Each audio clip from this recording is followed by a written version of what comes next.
Lakini kabla ya vumbi halijatulia, ghafla magari yale yakaanza kuonekana nje ya mipaka ya nchi, nikimaanisha nchini Kenya.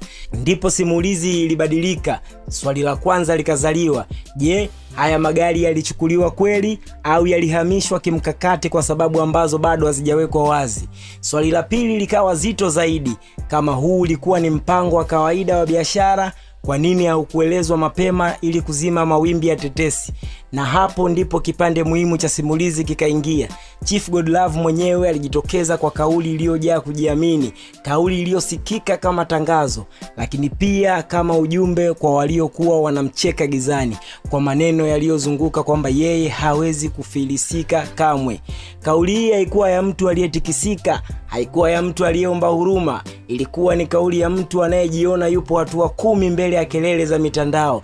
Lakini hapa African Gin hatutazami maneno pekee, tunatazama muktadha. Kauli kama hii kwa baadhi ya watu ni ishara ya uhakika kwa mali na mipango mikubwa ambayo macho ya wengi hayawezi kuyaona. Kwa wengine ni ishara ya kujaribu kuzima moto wa petroli, kwa sababu kadri unavyotangaza nguvu zako hadharani ndivyo watu wanavyoanza kuchimba zaidi.